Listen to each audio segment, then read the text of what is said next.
Good morning. काल आपण alcohol आणि फिनॉलच्या रिएक्शन बघत असताना CO बॉन्ड आणि OH बॉन्ड याच्या रिएक्शन्स मध्ये काय फरक असू शकतो आणि त्या दोन बॉन्डच्या इन्व्हॉल्वमेंटमुळे वेगवेगळ्या प्रकारच्या रिएक्शन्स कशा होतात हे बघितलं. आता आपण त्यापुढे जाऊन इथर आणि इथरच्या रिएक्शन याच्याबद्दल माहिती घेणार आहोत. फिनॉलच्या काही रिएक्शन आपल्या काल राहिल्या होत्या. त्याच्यामध्ये फिनॉल जे प्रकारची रिएक्शन देते त्याच्यामध्ये जी अरोमॅटिक रिंग आहे त्या अरोमॅटिक रिंगवर इलेक्ट्रोफिलिक सबस्टिट्यूशन रिएक्शन्स होऊ शकतात.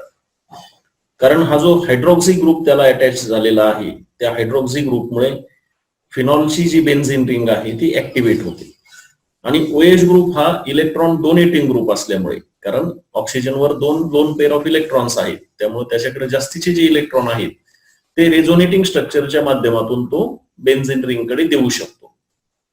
हे कसं ते आपण फिनॉलच्या ऍसिडिक कॅरेक्टरच्या अभ्यासामध्ये त्याचे जे रेझोनेटिंग स्ट्रक्चर काढले ते आपण जर पुन्हा एकदा पाहिले तर आपल्या लक्षात येईल की OH ग्रुपनं दिलेल्या इलेक्ट्रॉन्समुळे ऑर्थो आणि पॅरा पोझिशन्स या ऍक्टिव्ह होतात, इलेक्ट्रॉन रिच होतात आणि त्यामुळे त्या ठिकाणी इलेक्ट्रोफिलिक सबस्टिट्यूशन रिएक्शन केली जाऊ शकते.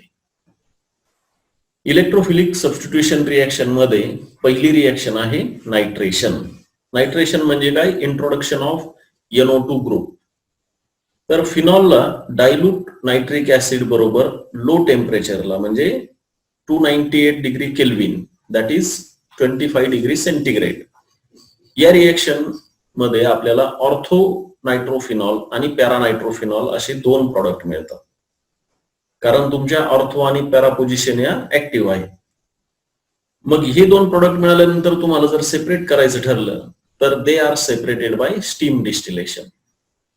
स्टीम डिस्टिलेशन मध्ये हे दोन प्रोडक्ट सेपरेट होण्यामागचं कारण काय आहे? ऑर्थो नायट्रोफिनॉल इज स्टीम व्होलाटाईल, म्हणजे तो स्टीम बरोबर 100 डिग्रीच्या आसपास तो स्टीमचं टेम्परेचर असतं, त्या तापमानाला तो डिस्टिल होऊ शकतो. कारण त्याच्यामध्ये इंट्रामॉलिक्युलर हायड्रोजन बॉन्डिंग आहे. काय आहे? इंट्रामॉलिक्युलर हायड्रोजन बॉन्डिंग. तुम्ही जर ऑर्थो नायट्रोफिनॉलचं स्ट्रक्चर बघितलं तर तो OH जो ग्रुप आहे त्यातला हायड्रोजन आणि नायट्रो मधला O2 ऑक्सिजन हे एकमेकाबरोबर हायड्रोजन बॉन्डिंगनं जोडलेले आहे. परंतु पॅरानायट्रोफिनॉल इज लेस व्होलाटाईल, म्हणजे त्याचा बॉइलिंग पॉइंट जास्त आहे. का? कारण त्याच्यामध्ये इंटरमॉलिक्युलर हायड्रोजन बॉन्डिंग आहे. म्हणजे एका फिनॉल मॉलिक्युलचा OH ग्रुप आणि दुसऱ्या फिनॉल मॉलिक्युलचा नायट्रो ग्रुप यांच्यामध्ये इंटरमॉलिक्युलर हायड्रोजन बॉन्डिंग आहे आणि त्यामुळे ते घट्ट एकमेकाला चिकटलेले आहेत आणि म्हणून त्याचा बॉइलिंग पॉइंट हायर आहे. That is not going with steam distillation. Ortho nitrophenol मध्ये इंट्रामॉलिक्युलर हायड्रोजन बॉन्डिंग आहे ज्यामुळं त्याचं बॉइलिंग पॉइंट हा कमी आहे. परंतु पॅरानायट्रोफिनॉल मध्ये इंटरमॉलिक्युलर हायड्रोजन बॉन्डिंग आहे त्यामुळे त्याचा बॉइलिंग पॉइंट जास्त आहे आणि ज्याचा बॉइलिंग पॉइंट कमी आहे तो स्टीम बरोबर सहजासहजी निघून जातो आणि ज्याचा बॉइलिंग पॉइंट जास्त आहे तो तसाच त्या रिएक्शन फ्लास्क मध्ये किंवा डिस्टिलेशन फ्लास्क मध्ये खाली राहतो. अशा प्रकारे तुम्हाला ते दोन मॉलिक्यूल एकमेकापासून सिंपल डिस्टिलेशन प्रोसेसनं सेपरेट केले जाऊ शकतात. आता हे झालं डायल्यूट नायट्रिक ऍसिड वापरल्यानंतर. जर समजा आपण कॉन्सन्ट्रेटेड नायट्रिक ऍसिड वापरलं तर काय होईल? आपल्याला संपूर्ण नायट्रेशन मिळेल, म्हणजे 2,4,6 असं ऑर्थो आणि पॅरा या तीनही पोझिशनला नायट्रो ग्रुप इंट्रोड्यूस झालेला मिळेल. या कंपाऊंडला म्हणतात picric acid. 2,4,6 nitrophenol is picric acid. आता इथं ऍसिड म्हणतात परंतु त्याला COOH ग्रुप कुठे दिसत नाही, परंतु आपण फिनॉलच्या बाबतीत अभ्यास करताना असं म्हटलं होतं की the OH group of phenol is acidic आणि phenol itself is called as carbolic acid. त्यामुळं ज्यावेळेस त्याच्यावर 3 इलेक्ट्रॉन विड्रॉइंग ग्रुप असतील नायट्रो सारखे त्यावेळेस त्याचा जो OH आहे हा जास्तीत जास्त ऍसिडिक बनतो, म्हणून हे पिक्रिक ऍसिड असं या मॉलिक्युलला म्हटलं जातं.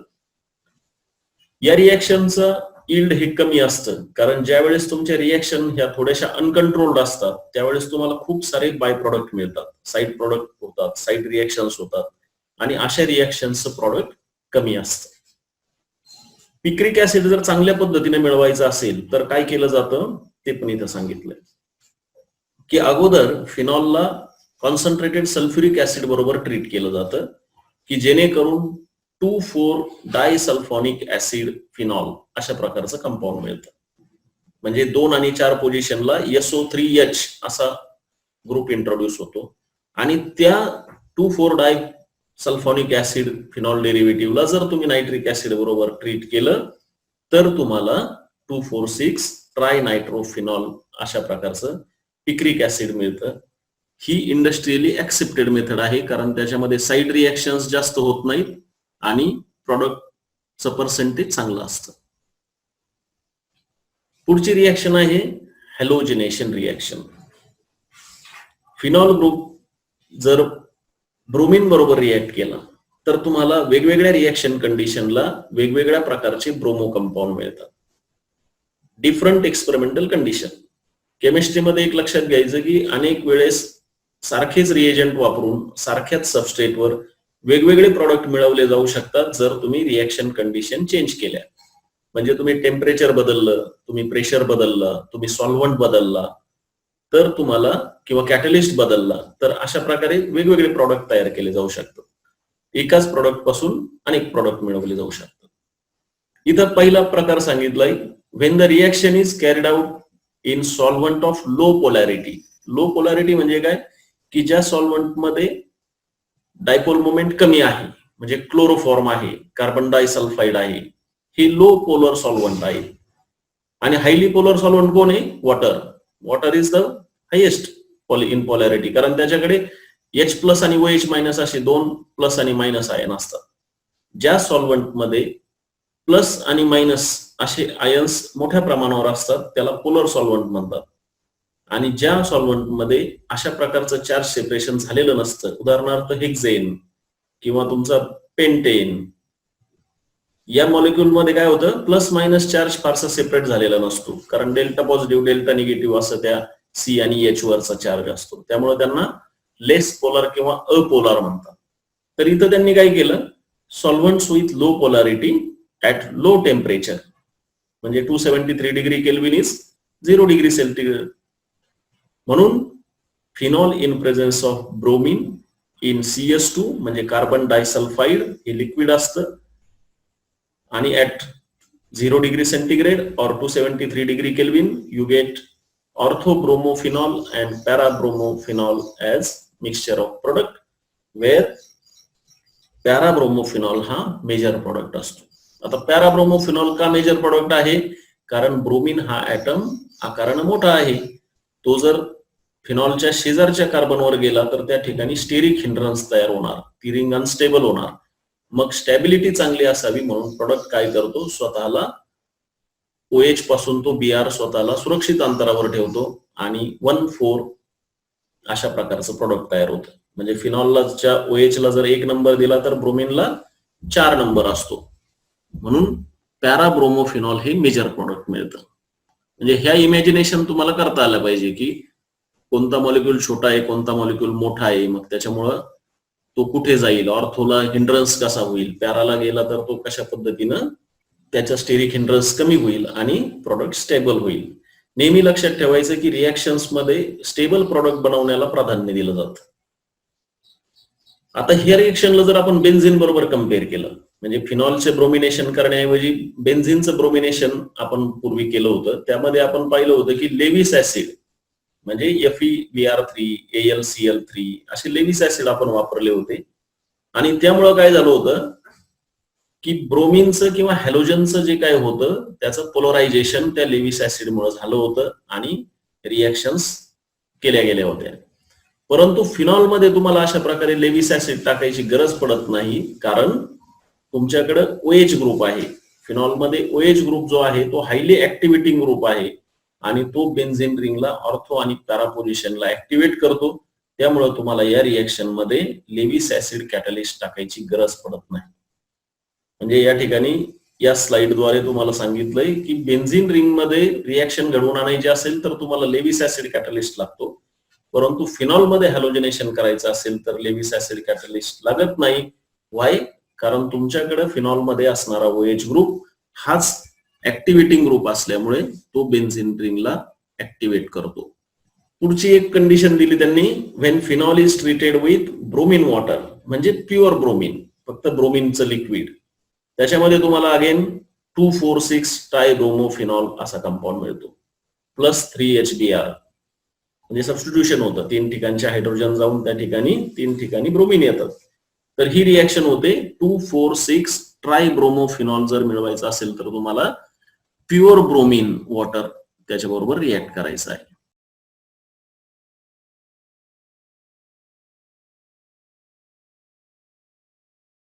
आता या ठिकाणी write the structures and major products, 3 उदाहरणं दिलीत. तुम्हाला विचारलंय की काय होऊ शकतं.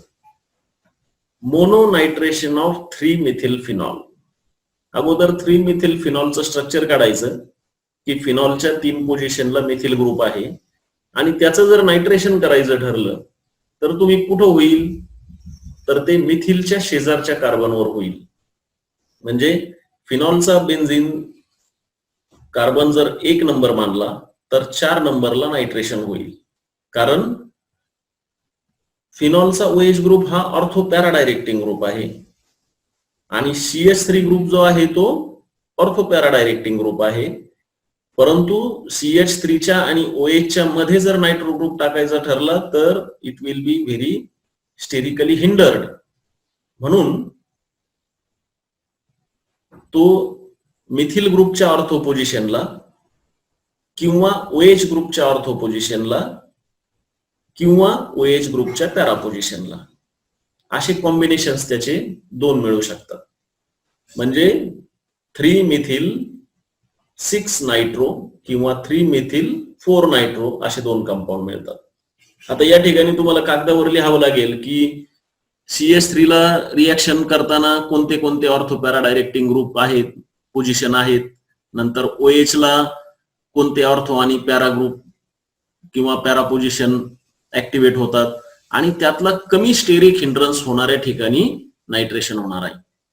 आता जर OH आणि CH3च्या मधल्या कार्बनवर जर तुम्ही रिंग सबस्टिट्यूट केली असती नायट्रो ग्रुपनं, तर nitro is also bulky group, OH is also bulky group and CH3 is also bulky group. म्हणून त्या ठिकाणी नायट्रेशन होणं टळलेलं आहे, कारण त्यामुळे रिंग तुमची स्टेबल राहत नाही. दुसरा आहे डायनायट्रेशन ऑफ 3-मिथिल फिनॉल. डायनायट्रेशन म्हणजे काय, 2 नायट्रो ग्रुप इंट्रोड्यूस केले. तर तुम्ही बघाल पुस्तकामध्ये की ते दोन्ही ग्रुप OH आणि CH3च्या विरुद्ध बाजूनं सबस्टिट्यूशन झालेलं आहे. याचं एकमेव कारण आहे स्टेरिक हिंड्रन्स. स्टेरिक हिंड्रन्स होणं टाळलेलं आहे. म्हणजे OHच्या पॅरा पोझिशनला, ऑर्थो पोझिशनला, CH3च्या ऑर्थो पोझिशनला आणि पॅरा पोझिशनला नायट्रेशन झालेलं आहे. परंतु हे करत असताना स्टेरिक हिंड्रन्सचा विचार करता OH आणि CH3च्या मधल्या कार्बनवर सबस्टिट्यूशन झालेलं नाही. तिसरा दिलाय ऑप्शन मोनोनायट्रेशन ऑफ फिनिल मिथिओनेट. फिनिल मिथिओनेटचं मोनोनायट्रेशन केलं तर तुम्हाला फक्त पॅरा नायट्रो डेरिव्हेटिव्ह मिळतोय. असं का होतं, कारण जो वरचा OCOCH3 ग्रुप आहे it is a large group, त्याच्या स्टेरिक हिंड्रन्समुळे तिथं ऑर्थो पोझिशनला नायट्रेशन होत नाही आणि फक्त पॅरा पोझिशनला नायट्रेशन होतं. म्हणजे आता तुम्हाला अशा प्रकारच्या रिॲक्शन लिहिताना तुमच्या डोळ्यासमोर बेन्झिन रिंग, फिनॉल, त्याचं ओरिएंटेशन, येणारा नायट्रो ग्रुप, त्याचं ओरिएंटेशन, कुठे गर्दी कमी होईल, कुठे गर्दी जास्त असेल, मग कमी गर्दीच्या ठिकाणी सबस्टिट्यूशन कसं करायचं, हे सगळं तुम्हाला मनामध्ये तुमच्या डोळ्यासमोर चिंतन करताना ह्या गोष्टी आणाव्या लागणार आहे. मग हे कधी शक्य होईल, जर तुम्ही पुन्हा पुन्हा तो मॉलिक्यूल कागदावर काढून बघितला आणि पुन्हा पुन्हा त्याच्याबद्दल विचार केला की तो मॉलिक्यूल तुम्हाला डोळ्यासमोर दिसायला लागेल की नायट्रो ग्रुप त्रिकोण असतो, N मध्ये दोन्ही बाजूला ऑक्सिजन, म्हणजे this is a large bulky group, आणि मग तो कशा पद्धतीने अटॅक होईल आणि कुठं सबस्टिट्यूट. दुसरी रिॲक्शन आहे कोलबेज रिॲक्शन. हे आता सायंटिस्टनं नावं दिली त्यानुसारच्या या रिएक्शन्स आहेत किंवा सायंटिस्टच्याच नावानं दिलेल्या ह्या रिएक्शन्स आहेत. याच्यामध्ये फिनॉक्साइड आयन रिएक्शन करतो. आपण पाहिलं होतं की सोडियम हायड्रॉक्साईडची रिएक्शन फिनॉल बरोबर झाली की सोडियम फिनॉक्साइड नावाचं स्ट्रॉंग आयन जनरेट होतं आणि sodium phenoxide is more reactive toward electrophilic aromatic substitution than phenol itself. म्हणजे सोडियम फिनॉक्साइड हा मोर रिएक्टिव्ह आहे. मग त्याची जर रिएक्शन कार्बन डायऑक्साइड बरोबर केली, कार्बन डायऑक्साइड म्हणजे काय असतं, O double bond C double bond O, मग तो जो कार्बन असतो त्याच्यावर या फिनॉक्साइड आयनची इलेक्ट्रोफिलिक सबस्टिट्यूशन रिएक्शन होते आणि ऑर्थो हायड्रोक्सी बेन्झोइक ऍसिड अर्थात सॅलिसिलिक ऍसिड नावाचा कंपाऊंड तयार होतो. Reimer Tiemann reaction. Reimer Tiemann reaction मध्ये फिनॉलची रिएक्शन क्लोरोफॉर्म आणि ऍक्वेस सोडियम हायड्रॉक्साइड बरोबर केली जाते. आता CHCl3 प्लस ऍक्वेस NaOH याच्यापासून तुम्हाला सोडियम बेन्झोएटचा CHCl2 हा ग्रुप लागलेला एक इंटरमिजिएट मिळतो. तो इंटरमिजिएट मिळाल्यानंतर ते दोन्ही Cl2 जे असतात त्यांचं हायड्रॉक्सी मध्ये रूपांतर होतं NaOH मुळे आणि त्या दोन एकाच मॉलिक्यूल मध्ये एका कार्बनच्या शेजारी जर दोन हायड्रॉक्सिल ग्रुप जोडले गेले तर त्यातला एक OH स्वतःचा हायड्रोजन आणि दुसरा OH ग्रुप यांना एकत्रितपणे घेऊन डिहायड्रेशन रिएक्शन होते आणि त्या डायॉल पासून तुम्हाला अल्डेहाइड मॉलिक्यूल मिळतो. तर याच्यामध्ये लक्षात काय ठेवायचं फक्त हा जो इंटरमिजिएट असतो CHCl2 असणारा, याच्यात अजून एक स्टेप दाखवता येते CHOH ट्वाइस आणि मग त्या OH ट्वाइस मधला H2O निघून जातो आणि CHO ग्रुप शिल्लक राहतो. हे आपण प्रत्यक्ष एखाद्या लाईव्ह लेक्चरला तुम्हाला त्याचं अजून मेकॅनिझम एक्सप्लेन करून सांगता येईल. पुढची रिएक्शन आहे reaction of phenol with zinc dust. ही सगळ्यात सोपी रिएक्शन आहे. फिनॉल घेतला, झिंक डस्ट घेतली, झिंकची पावडर असते आपल्या रांगोळी सारखी, आणि त्याला थोडंसं हिट केलं की त्याचं रूपांतर बेन्झीन मध्ये होतं आणि झिंक ऑक्साईड तयार होतं. Oxidation of phenol. फिनॉलचं ऑक्सिडेशन करण्यासाठी क्रोमिक ऍसिड नावाचा जर रिएजंट तुम्ही वापरला Na2Cr2O7 in presence of sulphuric acid तर तुम्हाला कॉन्जुगेटेड डायकीटोन मिळतात. कॉन्जुगेटेड म्हणजे काय की डबल बॉन्ड अल्टरनेटिव्हली एका रिंग मध्ये असणं, त्याला म्हणतो आपण कॉन्जुगेशन.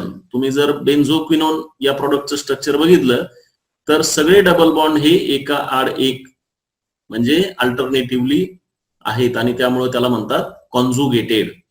डायकीटोन म्हणजे काय की त्या एकाच मॉलिक्यूल मध्ये दोन CO ग्रुप आहेत. दोन CO ग्रुप हे किटोनिक ग्रुप आहेत म्हणून त्याला डायकीटोन म्हटलंय आणि त्याचं कॉमन नेम आहे बेन्झोक्विनोन.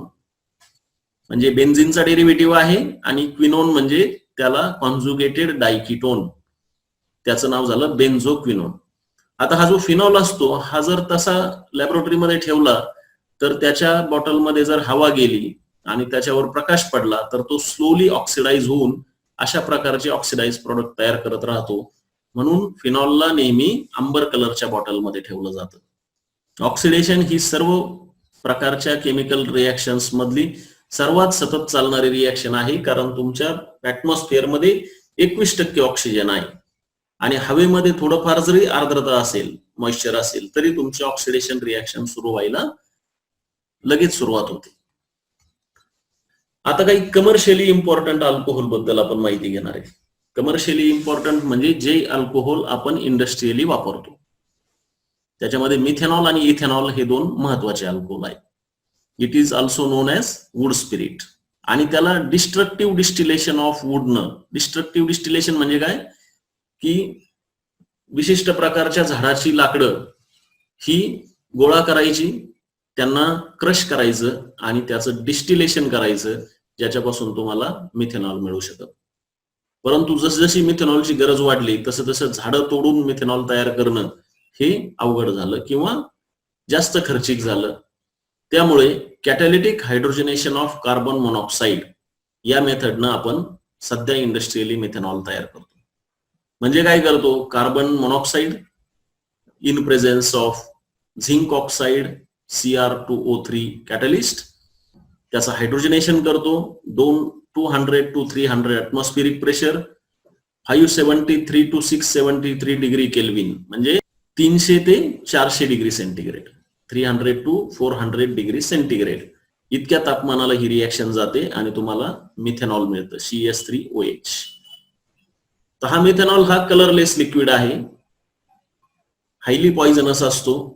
काल आपण पाहिलं की जर पिण्याच्या दारूमध्ये थोडंसं जरी मिथेनॉल गेलेलं असेल तरी ते मिथेनॉल तुमच्या शरीरात गेल्यानंतर तुम्हाला इट कॉजेस ब्लाइंडनेस, डोळ्यांना खराब करून अंधत्व आणू शकतं किंवा ते तुम्हाला डेथ पर्यंत नेऊ शकतं.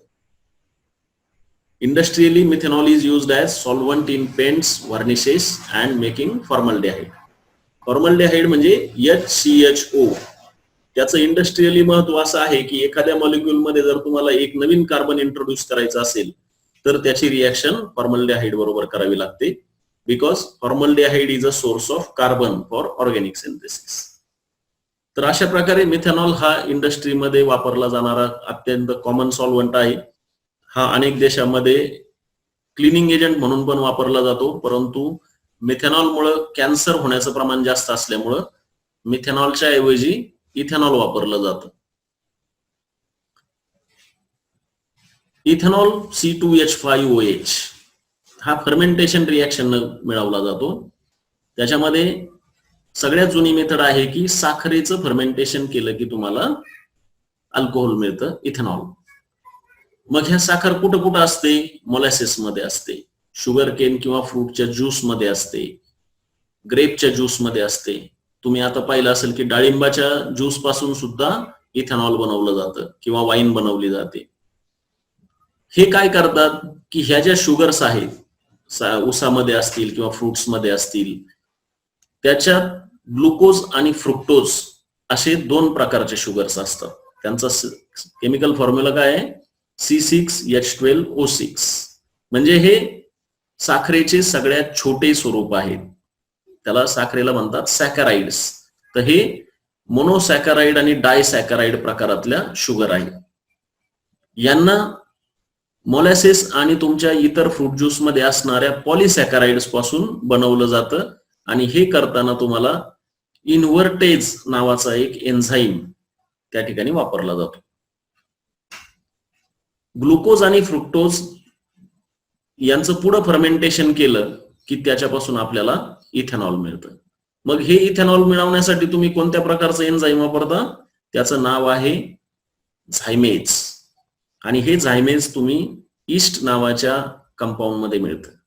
म्हणजे तुम्ही बेकरी प्रॉडक्ट वापरताना कधी कधी घरी पिठापासून पाव बनवताना बेकरीमध्ये जे ईस्ट वापरलं जातं तेच ईस्ट तुमच्या साखरेपासून अल्कोहोल बनवणाऱ्या फर्मेंटेशन साठी सुद्धा वापरलं जातं.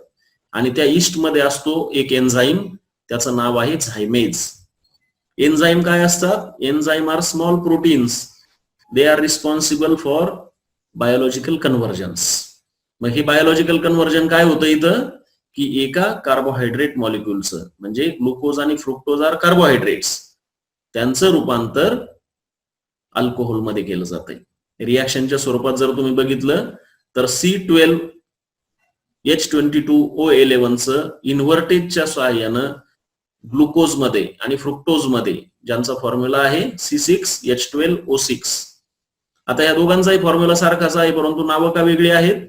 कारण तुम्ही जर त्यांची स्ट्रक्चर बघितली तर त्याच्यामध्ये जे OH मॉलिक्युल आहे त्यांचं ओरिएंटेशन म्हणजे 6 मेंबर रिंग आणि 5 मेंबर रिंगला OH ग्रुप खाली जोडलेले आहेत की वर जोडलेले आहेत याच्यानुसार त्यांचं ग्लुकोज, फ्रुक्टोज, माल्टोज अशा प्रकारे वेगवेगळ्या कंपाऊंड्स मध्ये नामकरण केलेलं असतं. आणि त्यातलाच एक ग्लुकोज किंवा फ्रुक्टोज घेतला आणि त्याची झायमेज बरोबर म्हणजे ईस्ट बरोबर जर रिएक्शन केली तर तुम्हाला फर्मेंटेशन होऊन इथेनॉल हा मॉलिक्यूल मिळतो. साखर कारखान्यांच्या शेजारी ज्या मोठमोठ्या टाक्या असतात त्या मोठमोठ्या टाक्यांमध्ये अशा प्रकारे साखरेचा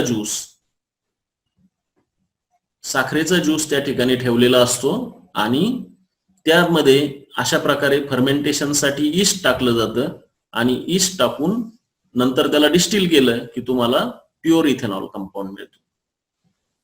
आता वाईन मेकिंगची एक छोटी प्रोसेस या ठिकाणी सांगितलेली आहे. वाईन मेकिंग मध्ये काय केलं जातं, शक्यतो द्राक्षांपासून चांगल्या प्रकारची वाईन मिळते. आता स्ट्रॉबेरी असेल किंवा तुमचे इतर फ्रुट्स असतील, विशेषतः डाळिंब असेल, यांच्यापासून पुन्हा काही लोक वाईन बनवतात. परंतु सगळ्यात चांगली वाईन जी पूर्वापार चालत आलेली आहे ती द्राक्षापासून बनवली जाते. द्राक्षे जेव्हा पिकतात किंवा पक्के होतात त्यावेळेस त्यांच्यामध्ये शुगरची क्वांटिटी खूप चांगली असते आणि त्यांचे जे कव्हर असतं, आउटर कव्हर, त्याच्यामध्ये ईस्ट सारखे कंपाऊंड असतात किंवा तुम्ही बाहेरून ईस्ट सारखे कंपाऊंड त्याच्यात ऍड करू शकतात. मग तुम्ही जर एखाद्या वाईन फॅक्टरीला भेट दिली तर तुम्हाला दिसेल की खूप चांगल्या दर्जाची द्राक्ष त्या ठिकाणी आणली जातात. वाईन बनवण्यासाठी काही वेगळ्या व्हरायटीज असतात. त्या व्हरायटीची द्राक्ष शेतकऱ्यांकडनं ती पिकवून घेतली जातात आणि ती त्या कंपनीनं विकत घेऊन त्यांना क्रश केलं जातं. क्रश केल्यानंतर त्यात एन्झाईम टाकलं जातं, फर्मेंटेशन काही दिवसांसाठी ठेवलं जातं आणि हे अनएरोबिक कंडिशन मध्ये फर्मेंटेशन होतं. अन म्हणजे काय की ज्या ठिकाणी ऑक्सिजन नाही, इन ऍब्सेन्स ऑफ एअर, त्याला म्हणायचं अनएरोबिक ऑक्सिडेशन किंवा फर्मेंटेशन. आणि जर समजा इन प्रेझेन्स ऑफ एअर असेल तर त्याला म्हणतो आपण एरोबिक. म्हणजे एरोबिक असेल तर इन प्रेझेन्स ऑफ ऑक्सिजन किंवा एअर आणि अनएरोबिक असेल तर इन ऍब्सेन्स ऑफ ऑक्सिजन. तुम्ही एरोबिक्स नावाचा डान्स प्रकार बघितलेला आहे, काही लोक व्यायाम म्हणून पण तो प्रकार करतात. एरोबिक्स म्हणजे काय की ज्या वेळेस तुमच्या शरीराला प्रचंड ऑक्सिजनची आणि हवेची गरज असते, कारण हे लोक डान्स करतात आणि खूप सारा ऑक्सिजन हवेतून स्वतःच्या फुफ्सांमध्ये ओढून घेतात आणि म्हणून त्या प्रकाराला, डान्स प्रकाराला म्हटलं जातं एरोबिक डान्स. म्हणजे ज्या ठिकाणी तुम्हाला प्रचंड ऑक्सिजन आणि हवा तुमच्या शरीरामध्ये खेचून घेतली जाते त्या प्रकारच्या डान्सला एरोबिक डान्स म्हणतात. आणि त्याच्या उलट आहे अनएरोबिक, म्हणजे ज्या ठिकाणी हवा नाही, ऑक्सिजन नाही. या फर्मेंटेशन रिएक्शन मध्ये मोठ्या प्रमाणावर कार्बन डायऑक्साईड रिलीज केला जातो. आता यात गंमत अशी असते की ज्या वेळेस हे फर्मेंटेशन अल्कोहोल तयार करतं आणि त्या अल्कोहोलचं प्रमाण 14% इतकं होतं, म्हणजे एका टँक मध्ये फर्मेंटेशन चालू आहे तिथे 14% अल्कोहोल तयार झालं की तो जो झायमेज नावाचा तुमचा एन्झाईम आहे तो डिऍक्टिव्हेट होतो किंवा the action of zymase is inhibited once the percentage reaches to 14%.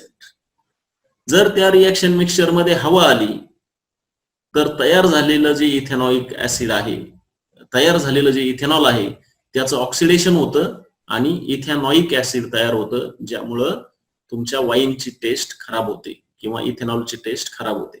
म्हणजे तुम्हाला दोन गोष्टी या ठिकाणी लक्षात ठेवता येतील की वाईन मध्ये कधीही 14% किंवा 15% पेक्षा जास्त अल्कोहोल नसतं आणि त्या वाईनच्या प्रिपरेशन करत असताना जर समजा त्याच्यामध्ये हवा गेली किंवा ऑक्सिजन गेला तर त्या वाईनची टेस्ट खराब होते.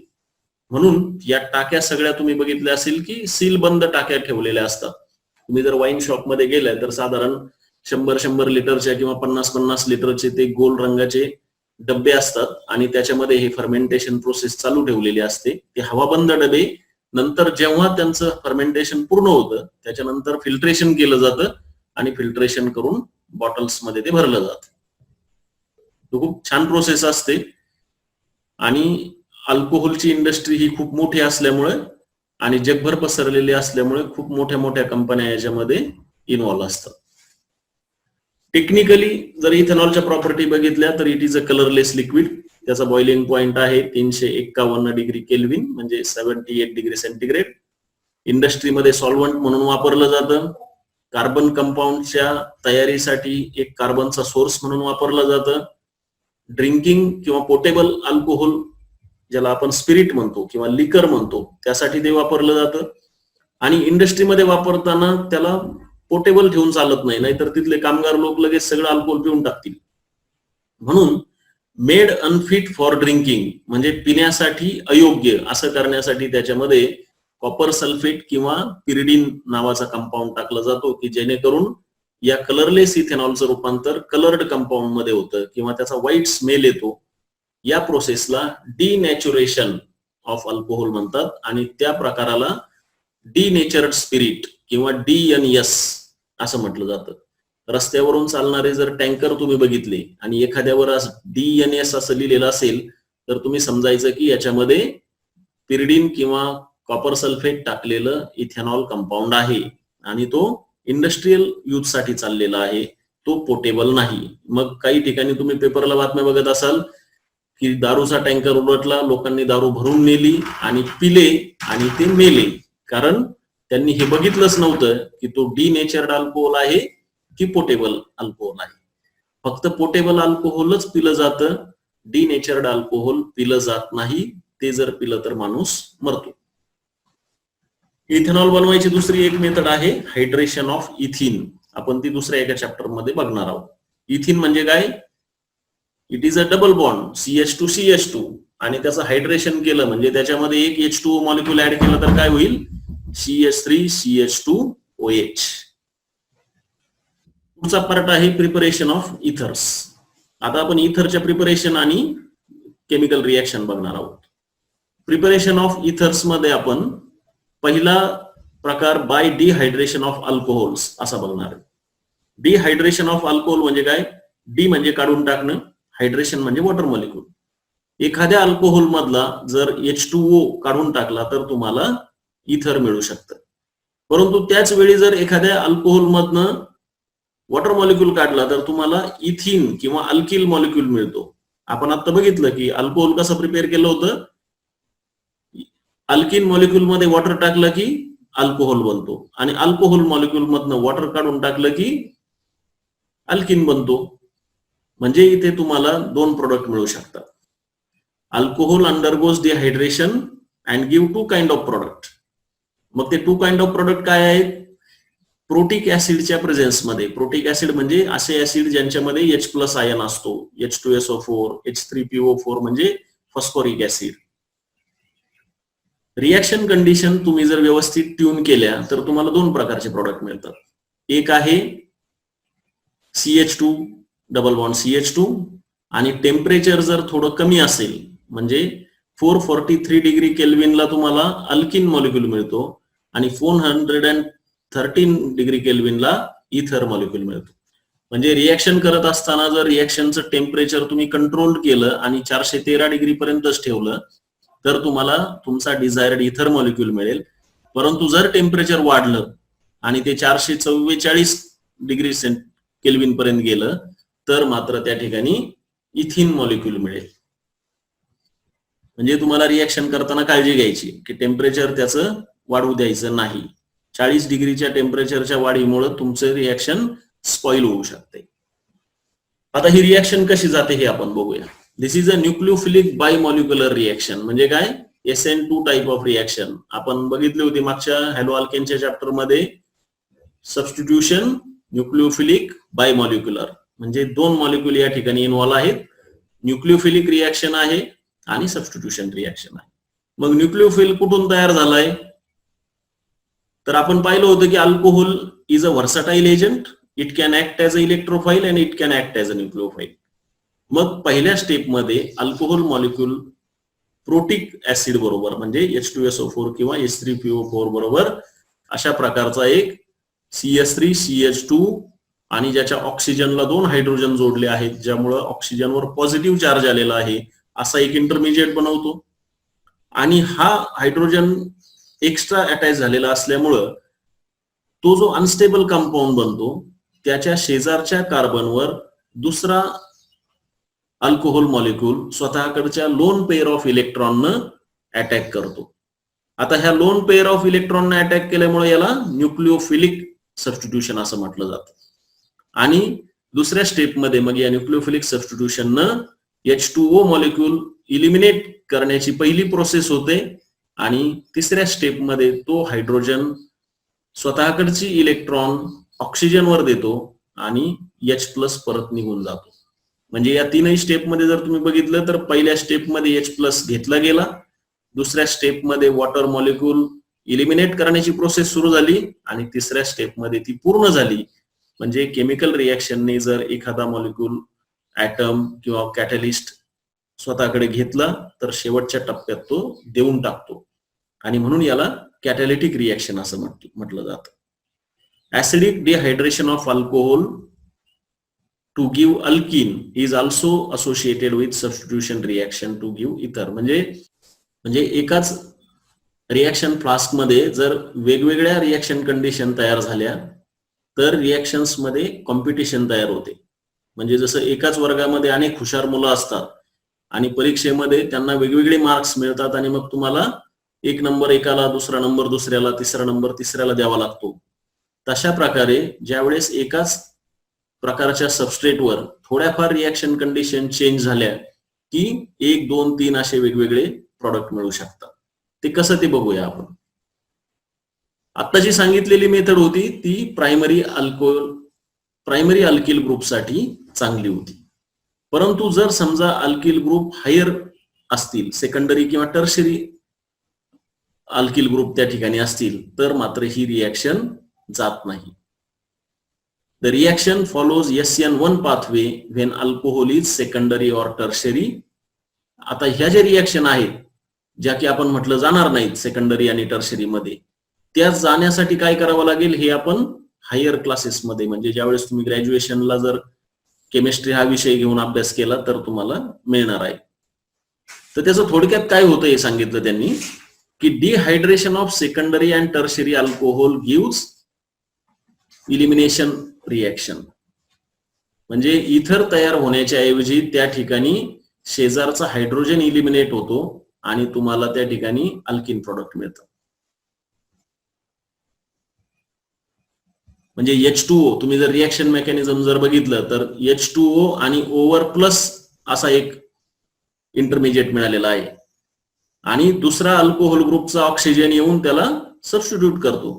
परंतु हे करण्याआधी जर समजा त्या ठिकाणी त्याच्या शेजारच्या कार्बनवरचा एक हायड्रोजन आणि हा H2O इलिमिनेट झाला तर तुम्हाला इलिमिनेशन रिएक्शन मिळते. Elimination reaction competes over substitution. म्हणजे सेकंडरी आणि टर्शरी अल्कोहोल मध्ये काय होतं की खूप सारं स्टेरिक हिंड्रन्स असतं आणि त्या स्टेरिक हिंड्रन्समुळे जो दुसरा मॉलिक्यूल तिथं अटॅक होण्यासाठी यायला पाहिजे तो येऊ शकत नाही आणि त्यामुळे त्या स्वतःच्याच मॉलिक्यूल मध्ये इलिमिनेशन रिएक्शन होते आणि तुम्हाला इथर मिळण्याऐवजी कार्बन कार्बन डबल बॉन्ड मिळतो. हे कसं ते तुम्ही एकदा कागदावर ते मेकॅनिझम परत एकदा लिहून बघा आणि ज्या वेळेस तुम्हाला दुसऱ्या स्टेपमध्ये O+H अशा प्रकारचं सबस्टिट्यूट त्या ठिकाणी तयार होतो, त्याच्यावर दुसरा अल्कोहोल येऊ शकला नाही तर कशी इलिमिनेशन रिएक्शन होईल हे बघितलं की तुम्हाला इलिमिनेशन रिएक्शन आणि सबस्टिट्यूशन रिएक्शन याच्यामधली कॉम्पिटिशन कशी होते ते तुमच्या लक्षात येईल. म्हणजे एकाच रिएक्शन मध्ये तुम्हाला इलिमिनेशन रिएक्शन पण होऊ शकते, सबस्टिट्यूशन रिएक्शन पण होऊ शकते आणि त्यातली जी कॉम्पिटिशन जो जिंकेल ते प्रॉडक्ट मिळेल. प्रायमरी अल्कोहोल मध्ये तुम्हाला सहजासहजी न्यूक्लिओफिलिक सबस्टिट्यूशन होऊ शकतं म्हणून इथर मिळतं. सेकंडरी आणि टर्शरी अल्कोहोल मध्ये स्टेरिक हिंड्रन्समुळे सबस्टिट्यूशन रिएक्शनला मर्यादा येतात आणि इलिमिनेशन रिएक्शन जास्त होते म्हणून सेकंडरी आणि टर्शरी अल्कोहोलचं इथर बनत नाही. पुढची रिएक्शन आहे विल्यमसन्स सिंथेसिस. म्हणजे विल्यमसन्स नावाच्या सायंटिस्टनं सुरू केलेली ही रिएक्शन आहे. This is a important laboratory method. म्हणजे लॅबोरेटरीमध्ये सहजासहजी करण्यासारखी रिएक्शन आहे. याच्यामध्ये सिमेट्रिकल किंवा अनसिमेट्रिकल दोन्ही प्रकारचे म्हणजे साधे किंवा मिक्स इथर बनवले जाऊ शकतात. Alkyl halide is treated with sodium alkoxide. आपण बघितलं होतं की sodium alkoxide is a very strong base आणि म्हणून तो काय करतो की RX वर RONA मधल्या O मायनस ने अटॅक होतो आणि तुम्हाला ROR' असा इथर मिळतो. सबस्टिट्यूटेड अल्किल ग्रुप्स म्हणजे सेकंडरी आणि टर्शरी ग्रुप असणारे इथर देखील या ठिकाणी प्रिपेअर करता येऊ शकतात. त्यासाठी तुम्हाला SN2 attack of alkoxide on primary alkyl halide करावं लागतं.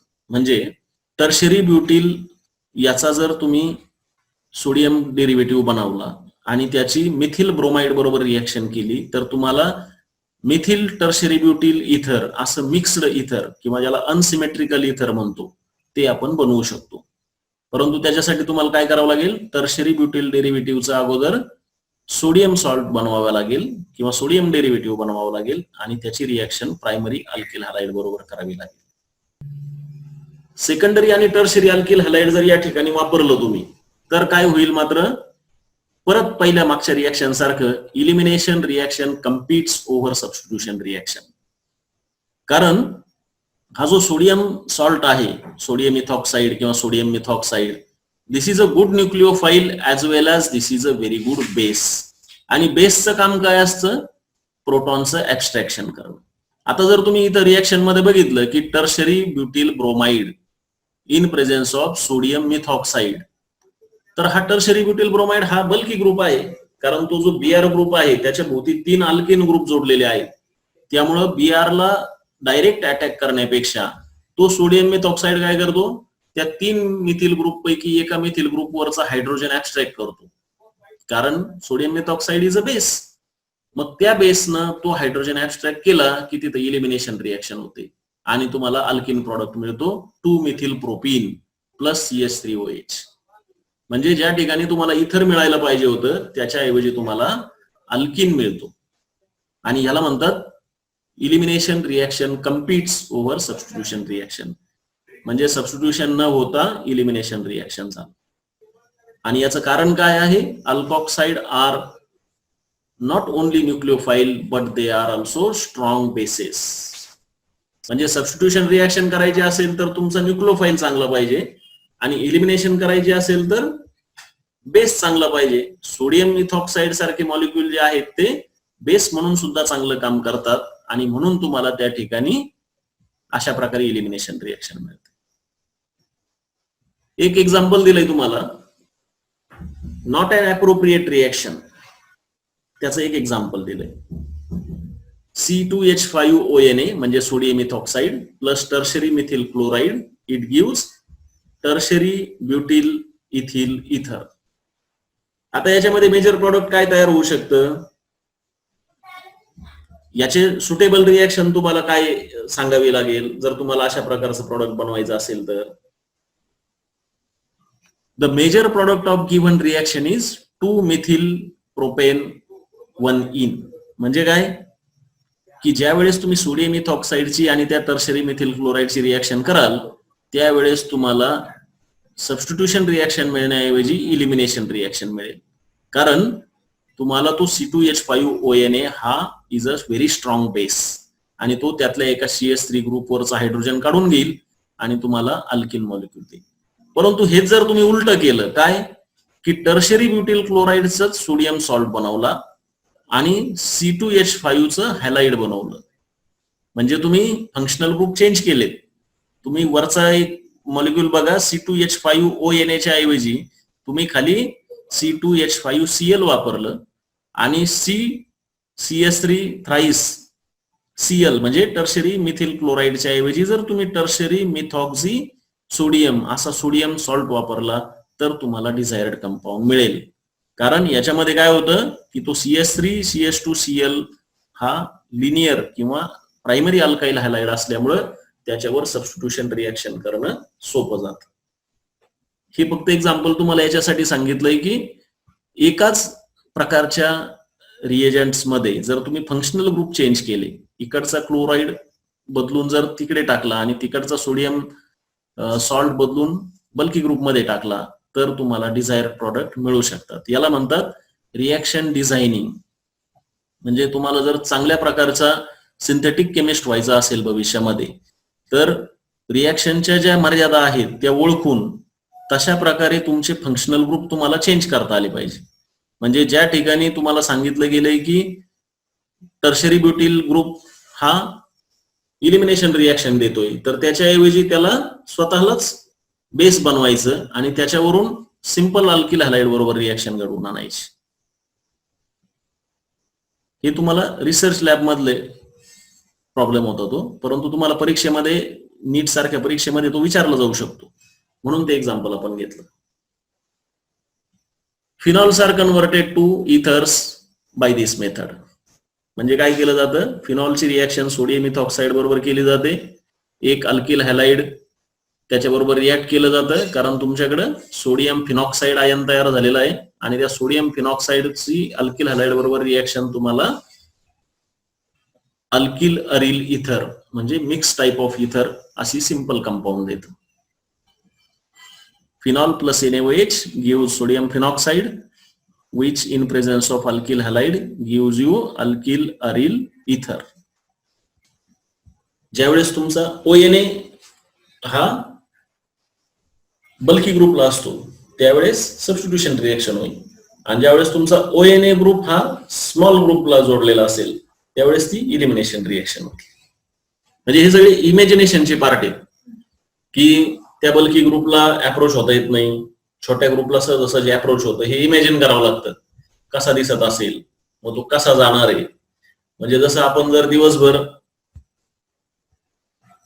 दिवसभर पत्ते खेळत असू तर आपल्याला समोर सगळे पत्ते सारखं दिसतं. आपण जर दिवसभर चेस खेळत असू तर आपल्याला सगळं असं घोडा इकडे बाजूला चालला, उंट तिकडच्या बाजूला चालला, आता वजीर कसा जाईल, आता राजा कसा येईल, किंवा प्यादा कसा चाललाय, हे सगळं आपल्या डोळ्यासमोर चित्र दिसायला लागतं. तसं तुम्ही ज्यावेळेस केमिस्ट्रीचा विचार कराल त्यावेळेस तुम्हाला ह्या सगळ्या गोष्टी तुमच्या डोळ्यासमोर दिसल्या पाहिजे की आता हा टर्शरी ब्युटिल ग्रुप आहे, मग हा इथिल ग्रुप आहे, टर्शरी ब्युटिल ग्रुप हा बल्की ग्रुप आहे, इथिल ग्रुप हा छोटा ग्रुप आहे, लेस स्टेरिक ग्रुप आहे. मग टर्शरी ब्युटिल ब्रोमाइड ची जर रिएक्शन करायची ठरली तर ती इलिमिनेशन रिएक्शन होईल. परंतु टर्शरी ब्युटॉक्सी सोडियम किंवा सोडियम टर्शरी ब्युटॉक्साइड असा जर कंपाऊंड असेल तर तो सबस्टिट्यूशन रिएक्शन घडवून आणेल, तो काही इलिमिनेशन कडे जाणार नाही. हे सगळं तुम्हाला इमॅजिनेशनचा पार्ट आहे. फिजिकल प्रॉपर्टीज ऑफ इथर. फिजिकल प्रॉपर्टीज ऑफ इथर समजून घेण्यासाठी महत्वाचं कारण काय होतं की इथर हे पूर्वी अनेस्थेटिक एजंट म्हणून वापरलं जायचं. म्हणजे एखाद्या पेशंटला भूल द्यायची असेल तर त्याला डायइथिल इथरचा स्मेल दिला जायचा आणि त्यामुळे तो माणूस बेशुद्ध पडायचा आणि मग त्याच्यावर शस्त्रक्रिया केली जायची. कारण ज्यावेळेस कठीण शस्त्रक्रिया कराव्या लागतात त्यावेळेस तुम्हाला भूल द्यावी लागते. परंतु नंतर असं लक्षात आलं की ज्यावेळेस डायइथिल इथर तुम्ही एखाद्याला देता त्यावेळेस त्याला बेशुद्ध पडण्यासाठी बराच वेळ लागतो, म्हणजे खूप टाइम कन्झ्युमिंग प्रोसेस आहे. आणि दुसरी गोष्ट त्याचा ड्रॉबॅक होता की किती भूल दिली गेली हे कळत नव्हतं. म्हणजे एखाद्याला त्याच्यावर शस्त्रक्रिया करण्यासाठी अर्धा तास लागणार आहे आणि त्याला जर डायइथिल इथरचा स्मेल दिला तर तो कधी कधी दिवसभरही झोपून राहिलेला असायचा किंवा त्याला दिवसभर भूल दिली असायची.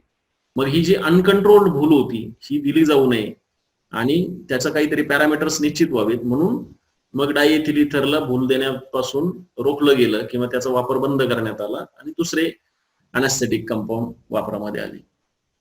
तर ह्या अशा डायइथिल इथर मध्ये कार्बन ऑक्सिजन बॉन्ड हा जो आहे हा पोलर बॉन्ड आहे, कारण ऑक्सिजन इज मोर इलेक्ट्रोनिगेटिव्ह आणि त्यामुळे त्या ठिकाणी नेट डायपोल मोमेंट तयार होतो. म्हणजे C+ आणि डेल्टा O डेल्टा मायनस अशा प्रकारचं चार्ज सेपरेशन होत असल्यामुळे त्या ठिकाणी डायपोल मोमेंट तयार होतो.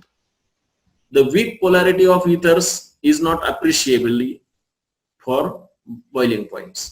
आता जरी या ठिकाणी पोलॅरिटी असली तरी ती इतकं पण पोलर नाहीये की त्याच्यामुळं मोठ्या प्रमाणावर चार्ज सेपरेशन होऊन त्याचा बॉइलिंग पॉइंटवर काही फरक पडावा. आपण मागे बघितलेलं आहे की ज्या ठिकाणी H+ आणि OH- असे हायली पोलर कंपाऊंड असतात त्यावेळेस बॉइलिंग पॉइंट मध्ये प्रचंड मोठ्या प्रमाणावर फरक पडलेला आहे. या ठिकाणी सुद्धा जर तुम्ही कम्पेअर केलं एकाच प्रकारच्या किंवा अॅनालॉगस सिरीज मधल्या किंवा होमोलोगस सिरीज मधल्या कंपाऊंडची जर बॉइलिंग पॉइंट तुम्ही इथं कम्पेअर करून बघितले तर तुम्हाला दिसेल की N पेंटेन मध्ये किती कार्बन आहेत, 1, 3, 4 आणि 5 कार्बन आहेत. इथॉक्झी इथेन मध्ये किती कार्बन आहेत, 4 कार्बन आहेत आणि ब्युटॅन 1 ऑल मध्ये 4 कार्बन आहेत. परंतु त्यांचे जर बॉइलिंग पॉइंट बघितले तर एक पेंटेन जो आहे तो 309 डिग्री केल्विन, इथॉक्झी इथेन म्हणजे इथर जो आहे तो 307 डिग्री, परंतु ब्युटॅन 1 ऑल इज 390 डिग्री, म्हणजे 80 डिग्रीचा फरक पडलेला आहे. का? कारण ब्युटॅन 1 ऑल मध्ये जी हायड्रोजन बॉन्डिंग आहे OH ग्रुपमुळे तयार झालेली त्यामुळे त्याचा बॉइलिंग पॉइंट हायर आहे. परंतु N पेंटेन मध्ये कुठल्याही प्रकारचं हायड्रोजन बॉन्डिंग नाहीये, कुठल्याही प्रकारची पोलॅरिटी नाहीये. म्हणजे N पेंटेन हा खरं तर अपोलर कंपाऊंड आहे म्हणून त्याचा बॉइलिंग पॉइंट आणि तुमच्या इथॉक्झी इथेनचा म्हणजे डायइथिल इथरचा बॉइलिंग पॉइंट हा सरासरी सारखाच आहे. अराउंड 36-37 डिग्री सेंटीग्रेडला डायइथिल इथर बॉइल होतं. हे का झालं? कारण इथॉक्झी इथेन मध्ये सुद्धा आपण जे पोलॅरिटी म्हटलो ती पोलॅरिटी फारशी नाहीये. That is a weakly polar compound. It is not highly polar compound like alcohols. अल्कोहोलमध्ये हायड्रोजन बॉन्डिंग आणि पोलॅरिटी जास्त असल्यामुळे त्याचे बॉइलिंग पॉइंट जास्त असतात. Miscibility of ether with water. Miscibility म्हणजे काय? Solubility of liquids. जर सॉलिड कंपाऊंड लिक्विड मध्ये डिझॉल्व्ह होत असेल तर त्याला आपण सोल्युबल म्हणतो, परंतु दोन लिक्विड जर एकमेकांमध्ये सोल्युबलाइज होत असतील तर त्याला टेक्निकल भाषेमध्ये मिसिबल असं म्हटलं जातं. इथर आणि वॉटर हे दोन लिक्विड आहेत आणि म्हणून त्यांचे जर एकमेकांमध्ये किती मिक्सिंग होतं त्याला आपण मिसिबिलिटी म्हणतो. तर ही मिसिबिलिटी जनरली 10% असते, म्हणजे 7.5 to 9 grams of alcohol or ether can be solubilized in water. म्हणजे जर समजा तुम्ही पाणी घेतलं तर त्याच्यामध्ये तुम्ही 10% एखादं डायइथिल इथर किंवा छोटे मॉलिक्यूल असणारं इथर डिझॉल्व्ह करू शकता. परंतु पेंटेन इज इसेन्शियली इमिसिबल. असं काय होतं? कारण पेंटेन मध्ये आपण मगाशी पाहिलं की it is a polar compound. त्याच्यामध्ये कुठंही हायड्रोजन बॉन्डिंग नाहीये, OH ग्रुप नाहीये, कार्बन आणि ऑक्सिजनचा बॉन्ड नाहीये, ऑक्सिजन आणि हायड्रोजनचा बॉन्ड नाहीये. त्यामुळे त्या ठिकाणी पोलॅरिटी नसते आणि म्हणून water is a polar molecule, ether is a weakly polar molecule. आणि केमिस्ट्रीचा एक नियम असतो, लाईक डिझॉल्व्स लाईक. म्हणजे polar compound will dissolve in polar compound, apolar compound will dissolve in apolar compound. Highly rare condition मध्ये, खूप अपवादात्मक परिस्थितीमध्ये अपोलर कंपाऊंड आणि पोलर कंपाऊंड एकमेकांमध्ये मिक्स होतात. आणि म्हणून या ठिकाणी water and ether both are polar compound, that's why they are miscible up to certain extent, up to 10%.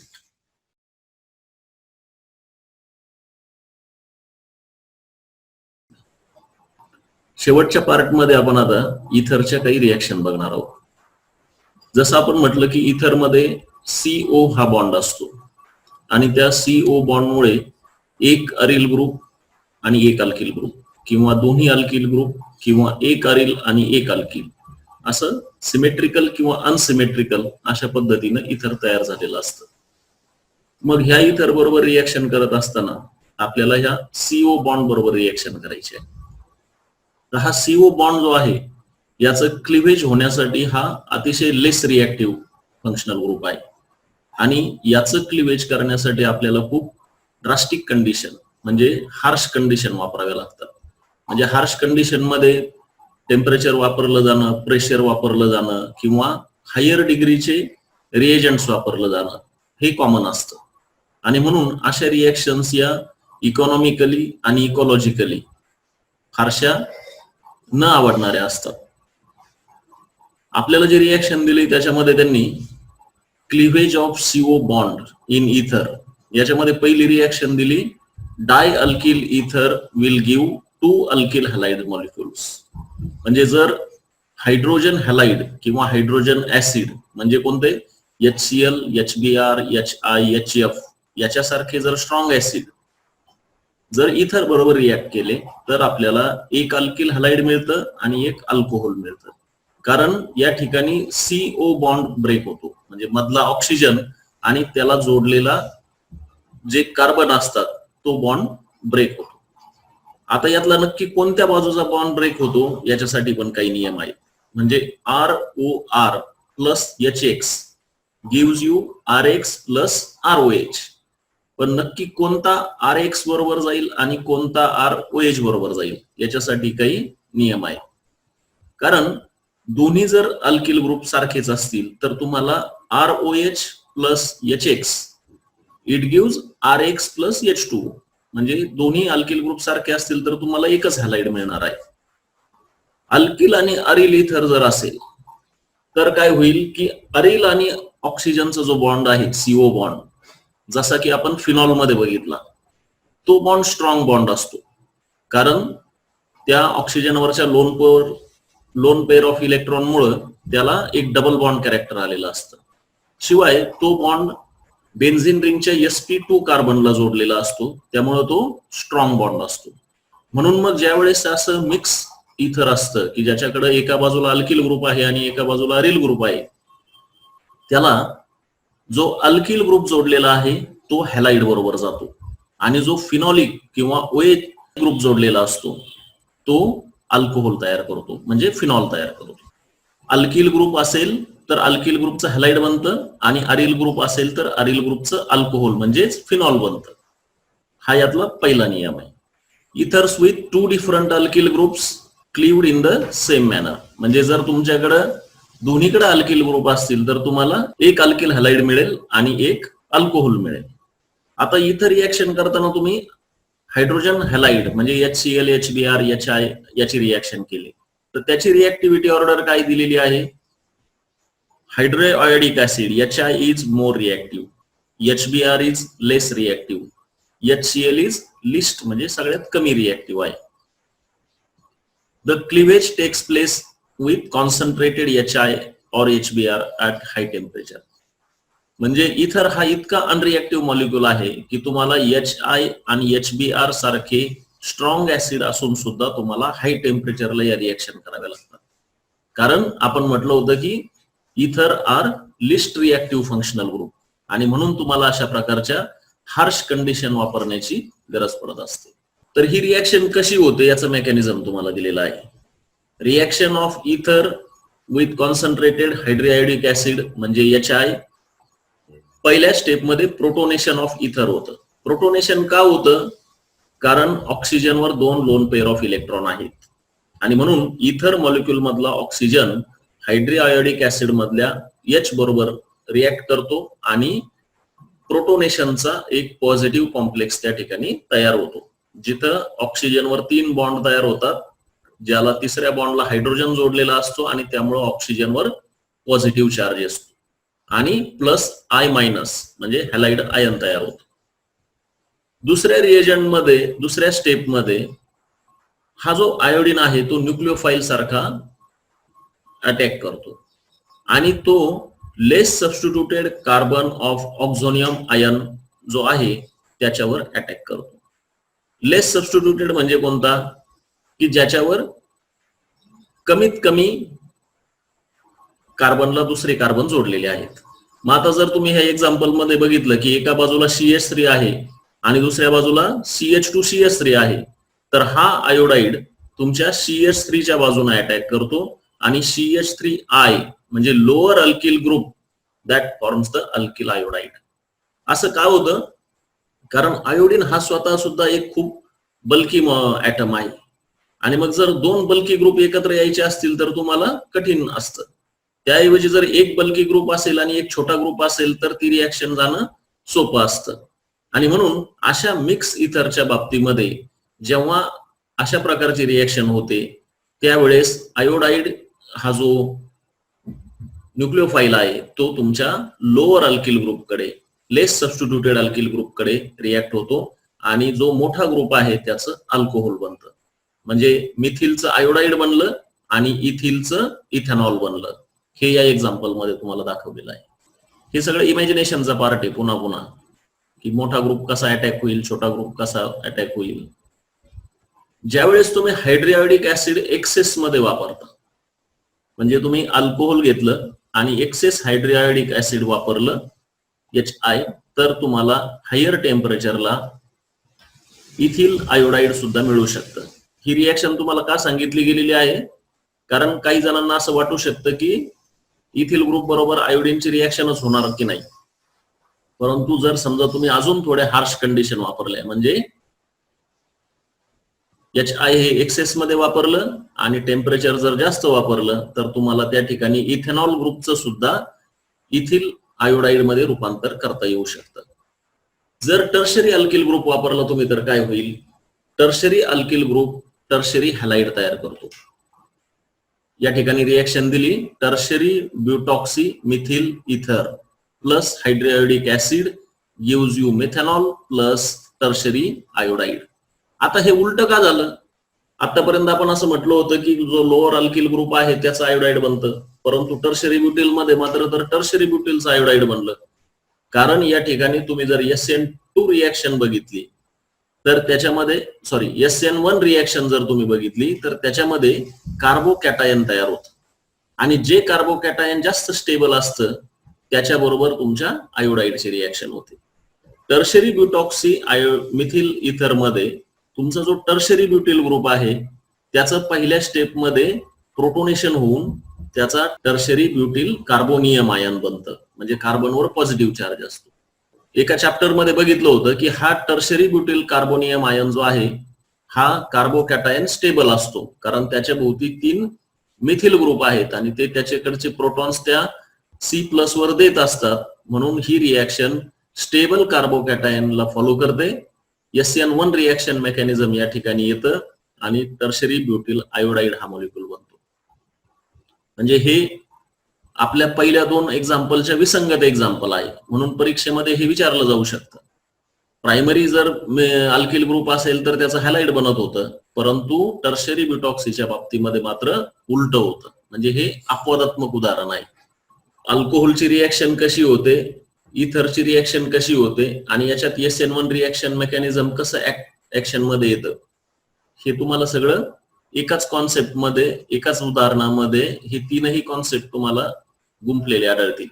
आणि नीट JEE परीक्षेमध्ये साधारणपणे अशाच प्रकारचे प्रश्न विचारतात की ज्या ठिकाणी तुमचे एकापेक्षा जास्त कॉन्सेप्ट एकत्र गुंफलेले असतात आणि त्यामुळे तुम्हाला विचार करायला ते भाग पाडतात की ही रिॲक्शन अशीच का जाईल, यात कोणते कोणते फॅक्टर ऍक्शन करतील आणि कोणकोणत्या फॅक्टरमुळे या रिॲक्शनच्या स्पीडवर, कंडिशनवर किंवा त्याच्या तयार होणाऱ्या प्रॉडक्टवर काय परिणाम होईल. त्यामुळं प्रत्येक चॅप्टरचा वेगवेगळा विचार करत बसण्यापेक्षा ह्या चॅप्टरचा आणि त्या चॅप्टरचा एकमेकाशी परस्पर काय संबंध आहे, म्हणजे आपण जे पूर्वी अल्गोरिदम नावाचा प्रकार बोललो होतो की परस्पर संबंध मॉलिक्युल्सचा, रिॲक्शन्सचा, रिॲक्टिव्हिटीचा, हा नेहमी डोक्यामध्ये चिंतनाचा विषय ठेवायचा, म्हणजे मग अडचणी येत नाही. आता ऍनिसोलचं उदाहरण दिलंय. इन केस ऑफ ऍनिसोल म्हणजे काय, C6H5OCS3, म्हणजे एका बाजूला बेन्झिल ग्रुप आहे, एका बाजूला CS3 ग्रुप आहे आणि मध्ये ऑक्सिजन आहे. आता याच्यामध्ये जो OCS3 ग्रुप आहे त्यातला O आणि C हा कार्बन बॉन्ड वीकर आहे, कारण दुसऱ्या बाजूला C6H5 आहे आणि आपण म्हटलं होतं की ज्या बेन्झिन रिंगला ऑक्सिजन जोडलेला असतो तिथे डबल बॉन्ड कॅरेक्टर असतं. sp2 हायब्रिडाइज कार्बन असल्यामुळं त्या ठिकाणी S कॅरेक्टर जास्त असतं आणि तो CO बॉन्ड जो आहे तो स्ट्रॉंग असतो. म्हणून ऍनिसोल मध्ये ज्यावेळेस तुम्ही HI किंवा HBr ची रिॲक्शन करता त्यावेळेस तुम्हाला मिथिल आयोडाईड बनताना दिसेल आणि C6H5OH म्हणजे फिनॉल तयार होताना दिसेल. तर हा फरक आहे की अल्किल ग्रुप आणि ऑक्सिजन मधला जो बॉन्ड आहे तो सहजासहजी तुटू शकतो, परंतु अरिल ग्रुप आणि ऑक्सिजन मधला बॉन्ड सहजासहजी तुटू शकत नाही आणि त्या दृष्टीने त्याचं प्रॉडक्ट तयार होणार. Iodide ion will break the OCS3 bond to form CS3I म्हणजे methyl iodide. Phenols do not react further to give halide. आपण पूर्वी देखील बघितलं की फिनॉलवर न्यूक्लिओफिलिक रिॲक्शन सहजासहजी केल्या जाऊ शकत नाही, कारण phenol is a very stable and electron rich compound आणि म्हणून त्याच्यावर आयोडीन सारख्या न्यूक्लिओफिलची सहजासहजी रिॲक्शन होऊ शकत नाही. त्या ठिकाणी sp2 हायब्रिडाइज कार्बन तो ऍटम असतो आणि त्यामुळं अशा रिॲक्शन त्या ठिकाणी जात नाही.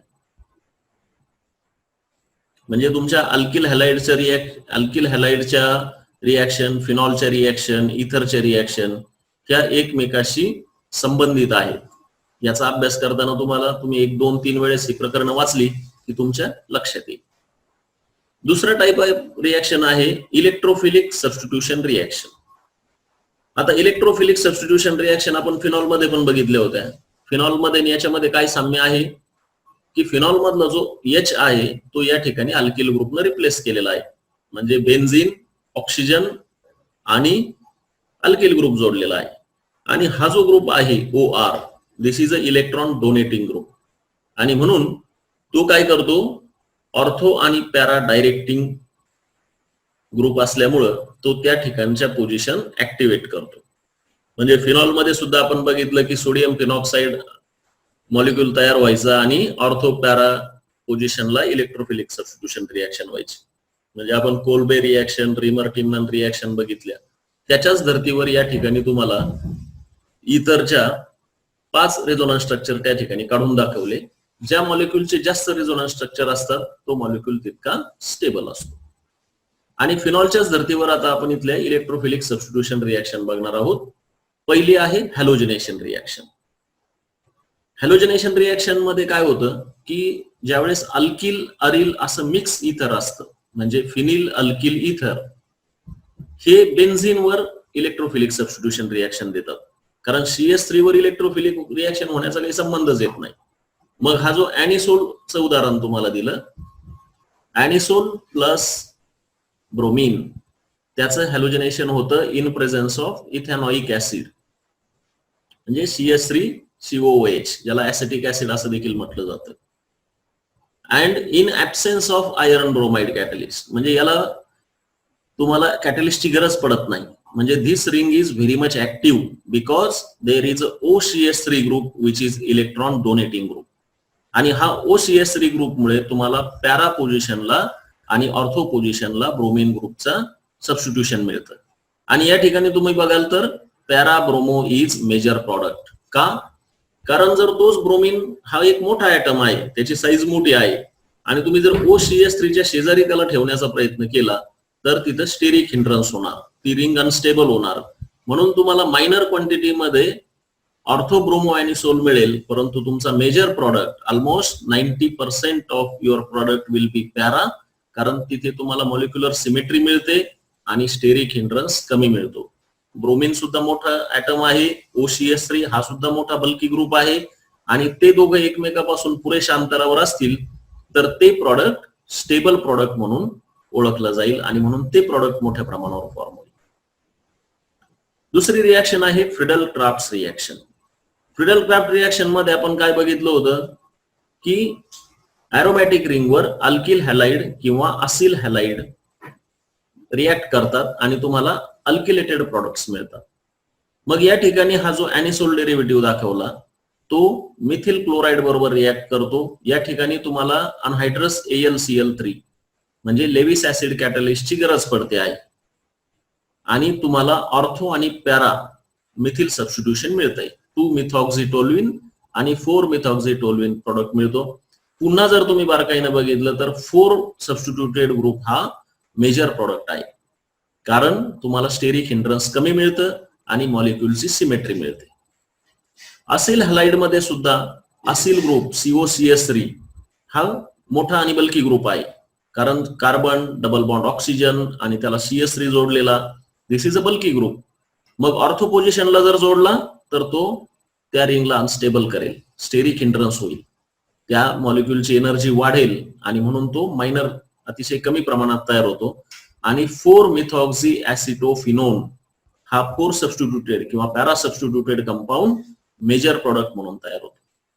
म्हणजे अशा प्रकारच्या रिएक्शन मध्ये तुम्हाला स्टेरिक हिंड्रन्स हा एक पार्ट तुमच्या लक्षामध्ये ठेवला पाहिजे, कारण स्टेरिक हिंड्रन्स हाच तुमचं ऑर्थो रिएक्शन पॅरा रिएक्शन वर कंट्रोलिंग फॅक्टर असतो. तिसरी रिएक्शन आहे नायट्रेशनची reaction. Anisole react with H2SO4 plus HNO3 आणि gives you ortho and para product. Para product is your four nitroanisole and it is a major product. म्हणजे ज्या reaction तुम्ही phenol मध्ये बघितल्या होत्या त्याच रिएक्शन तुम्ही इतर मध्ये बघितल्या. तुम्ही जर त्यांना कम्पेअर केलं तर सेम रिएक्शन आहेत, कारण त्यांच्या स्ट्रक्चर मध्ये साम्य आहे आणि म्हणून त्यांच्या ऍक्टिव्हिटी मध्ये साम्य आहे. अशा प्रकारे आपल्या अल्कोहोल, फिनॉल आणि इथरच्या classification, method of preparation, reactions हा पार्ट या ठिकाणी संपलेला आहे. आपण एक 5 मिनिटांमध्ये या चॅप्टर मध्ये काय शिकलो हे फक्त एकदा उजळणी करूया. अल्कोहोल आणि फिनॉलचं क्लासिफिकेशन आपण शिकलो की नंबर ऑफ हायड्रॉक्सिल ग्रुप किती आहे, म्हणजे मोनो, डाय, ट्राय आणि पॉली अशा प्रकारे. त्यांचं हायब्रिडायझेशन ऑफ कार्बन कोणतं आहे, म्हणजे sp3 कार्बनला जोडला तर प्रायमरी, सेकंडरी, टर्शरी असेल. sp2 कार्बनला जर जोडला गेलेला असेल OH तर त्याला आपण अलिलिक, बेन्झिलिक, ॲरोमॅटिक अशा प्रकारचं नोमेनक्लेचर दिलेलं आहे. इथरला क्लासिफिकेशन करताना आपण अल्किल ग्रुप जोडलेला आहे, अरिल ग्रुप जोडलेला आहे, दोन्ही अल्किल ग्रुप जोडलेले आहेत, दोन्ही अरिल ग्रुप जोडलेले आहेत, किंवा मिक्स इथर असतील तर एक अल्किल ग्रुप आणि एक अरिल ग्रुप जोडलेला आहे. याच्यानुसार त्याचं क्लासिफिकेशन आणि नोमेनक्लेचर केलेलं आहे. अल्कोहोलच्या प्रिपरेशन करताना आपण हायड्रेशन रिएक्शन ऑफ अल्किन्स हे बघितलं, किंवा आपण हायड्रोबोरेशन म्हणजे BH3 ट्वाइस हा बोरेन रिएजंट वापरलेला पाहिलेला आहे. कार्बोनिल कंपाऊंड्स म्हणजे CO डबल बॉन्ड O ह्यांचं कॅटॅलिटिक हायड्रोजनेशन म्हणजे hydrogen gas in presence of nickel, platinum, palladium या पद्धतीनं तुम्ही अल्कोहोल तयार करू शकता, किंवा action of Grignard's reagent RMgX ह्याची कार्बोनिलवर रिएक्शन करून तुम्ही अल्कोहोल तयार करू शकता. फिनॉलचं प्रिपरेशन करण्यासाठी तुम्ही हॅलोजन ऍटम इन हॅलोअरिन्सचं सबस्टिट्यूशन करून बघितलेलं आहे. म्हणजे क्लोरोबेन्झिनचं हायड्रॉक्सिलेशन केलं, तुम्हाला फिनॉल मिळाला. किंवा तुम्ही सल्फोनिक ऍसिड ग्रुप जो अरोमॅटिक रिंगला अटॅच असेल त्याचं हायड्रोलिसिस केलं तर तुम्हाला फिनॉल मॉलिक्यूल मिळतो.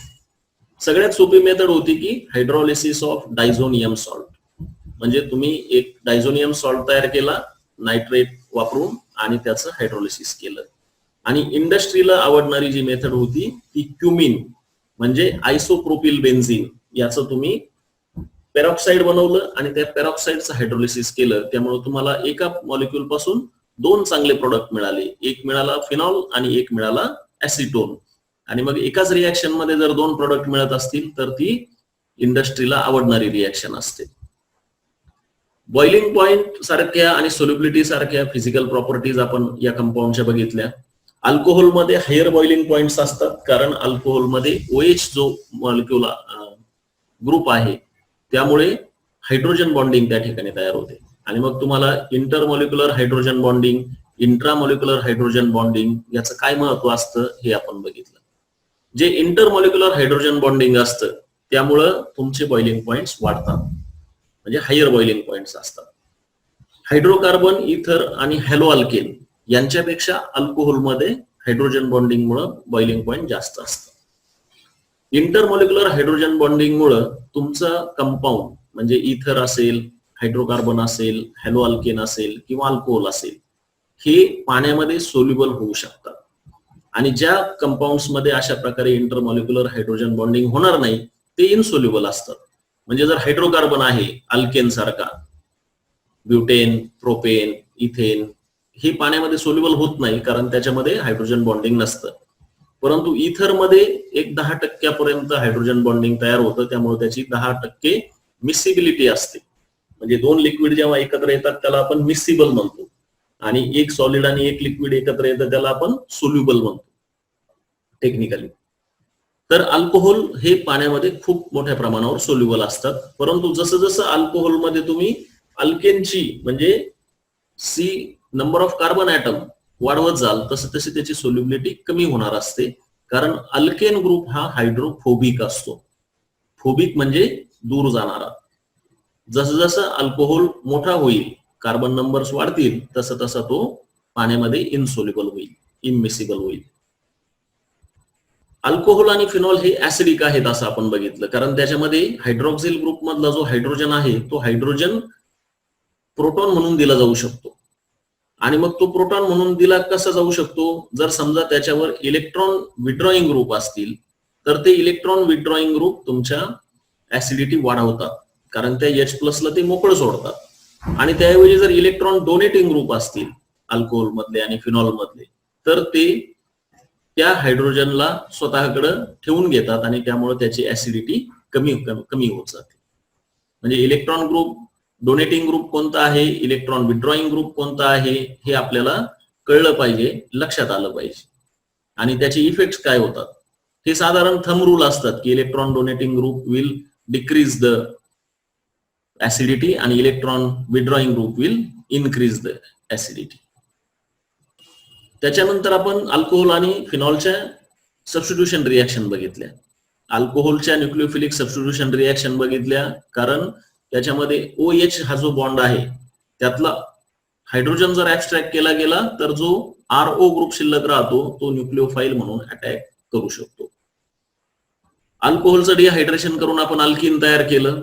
अल्कोहोलचं ऑक्सिडेशन करून आपण aldehyde, ketone, ester, carboxylic acid अशा प्रकारचे सबस्टिट्यूटेड कार्बोनिल कंपाऊंड बनवू शकतो. प्रायमरी अल्कोहोलचं जर ऑक्सिडेशन झालं तर आपल्याला अल्डेहाइड मिळतो. सेकंडरी अल्कोहोलचं जर ऑक्सिडेशन केलं तर आपल्याला कीटोन मिळतो. आणि टर्शरी अल्कोहोलचं सहजासहजी ऑक्सिडेशन होत नाही, आणि जरी झालं तरी त्यातला एखादा दुसरा कार्बन ऍटम कमी होतो, कारण ती अनकंट्रोल्ड रिॲक्शन होते आणि त्यामुळे टर्शरी अल्कोहोलचं ऑक्सिडेशन हे केमिस्ट्रीच्या इंडस्ट्रीच्या दृष्टीनं किंवा टेक्निकल दृष्टीनं आपण अभ्यासलेलं नाही. फिनॉल मधला जो OH ग्रुप आहे त्याची केमिस्ट्री खूप मोठी असते, कारण त्याच्यामध्ये एक हायड्रोजन आहे जो की ऍसिड म्हणून काम करतो, जो ऑक्सिजन आहे त्याच्यावर जर निगेटिव्ह चार्ज आला आणि फिनॉक्साइड आयन तयार झालं तर तो न्यूक्लिओफाईल म्हणून अटॅक करतो किंवा तो बेस म्हणून अटॅक करू शकतो.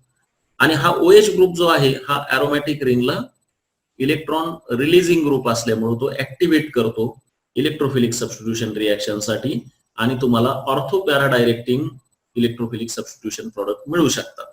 तुम्ही जर याचं रेझोनन्स स्ट्रक्चर काढून बघितलं तर ऑक्सिजनवरच्या 2 लोन पेअर कशा पद्धतीनं बेन्झीन रिंगकडे इलेक्ट्रॉन डोनेट करतात आणि त्याची ऍक्टिव्हिटी ऑर्थो आणि पॅरा पोझिशनला कशी वाढवतात हे तुम्हाला कागदावर रेझोनन्स स्ट्रक्चर काढल्यानंतर लक्षात येईल. आपण कोलबेज रिॲक्शन बघितली आणि रिमर टिमनन रिॲक्शन बघितली की ज्याच्यामध्ये तुम्ही फिनॉक्साइड आयन तयार केला आणि एका इलेक्ट्रोफिलिक सबस्टिट्यूशन रिॲक्शनच्या माध्यमातून तुम्ही सॅलिसिलिक ऍसिड आणि सॅलिसिलल अल्डेहाइड अशा प्रकारचे प्रॉडक्ट तयार केले. फिनॉलची रिॲक्शन जर सोडियम हायड्रोक्साइड बरोबर केली तर तुम्हाला एक फिनॉक्साइड आयन मिळतो आणि तो फिनॉक्साइड आयन जो आहे it is more reactive than phenol. म्हणजे फिनॉलची रिएक्टिव्हिटी ऑक्सिजनवरच्या एक्स्ट्रा निगेटिव्ह चार्जमुळे जास्त वाढते. आणि सगळ्यात शेवटी आपण इथरचं क्लासिफिकेशन बघितलं, मेथड्स ऑफ प्रिपरेशन बघितल्या की dehydration of alcohol, Williamson synthesis, नंतर इथरचे बॉइलिंग पॉइंट हे त्याच्या अल्केन डेरिव्हेटिव्हच्या समान आहेत असं आपण बघितलं, कारण त्याच्यामध्ये फारशी OH बॉन्डिंग नसल्यामुळे किंवा हायड्रोजन बॉन्डिंग नसल्यामुळे इथरचे बॉइलिंग पॉइंट हे कमी असतात. Ethers R generally volatile compound, म्हणजे 60 ते 100 डिग्री त्यांचं बॉइलिंग पॉइंट असतो. इथर हा पाण्यामध्ये साधारण 10% सोल्युबलाइज होतो, म्हणजे त्याच्यामध्ये जो ऑक्सिजन आहे आणि त्याच्यावर जी लोन पेअर ऑफ इलेक्ट्रॉन आहे ती पाण्यातल्या हायड्रोजन बरोबर हायड्रोजन बॉन्डिंग तयार करू शकते आणि त्यामुळे तुम्हाला तिथे इथर आणि वॉटरची मिसिबिलिटी दिसते. इथर मधला जो CO बॉन्ड आहे त्याच्या भोवती त्याच्या सगळ्या रिॲक्शन्स असतात. ज्या ज्या इलेक्ट्रोफिलिक सबस्टिट्यूशन रिॲक्शन त्या ठिकाणी होतात त्यावेळेस CO बॉन्ड कोणता ब्रेक होणार आहे, म्हणजे तुम्ही जर हायड्रोजन हॅलाइड बरोबर रिॲक्शन केली इथरची तर तुमचा अल्किल पार्टकडचा जो CO बॉन्ड आहे तो सहजासहजी ब्रेक होतो, कारण अरिल पार्टकडचा जो CO बॉन्ड आहे तो फिनॉलिक कॅरेक्टर असतो. त्याच्यामध्ये sp2 हायब्रिडाइज बॉन्डला ऑक्सिजन जोडलेला असल्यामुळे तिथं डबल बॉन्ड कॅरेक्टर आलेलं असतं आणि त्यामुळे अरिल पार्टचा जो CO बॉन्ड असतो तो स्ट्रॉंग असतो आणि म्हणून जेव्हा अशा प्रकारे हायड्रोजन हॅलाइड बरोबर त्याची रिॲक्शन होते त्यावेळेस अल्किल CO बॉन्ड तुटून त्याचा अल्किल हॅलाइड बनतो आणि अरोमॅटिक अल्कोहोल म्हणजे फिनॉल डेरिव्हेटिव्ह बनतात. त्या फिनॉलिक पार्टचा जो इलेक्ट्रोफिलिक सबस्टिट्यूशन रिॲक्शन होतात त्या तुमच्या फिनॉलच्या सारख्याच हॅलोजिनेशन, नायट्रेशन, सल्फोनेशन अशा प्रकारचे रिॲक्शन होतात जिथे ऑर्थो आणि पॅरा पोझिशनला तुम्हाला सबस्टिट्यूशन मिळतं. तर अशा प्रकारे आज हा आपला अल्कोहोल, फिनॉल्स आणि इथर हा चॅप्टर संपलेला आहे.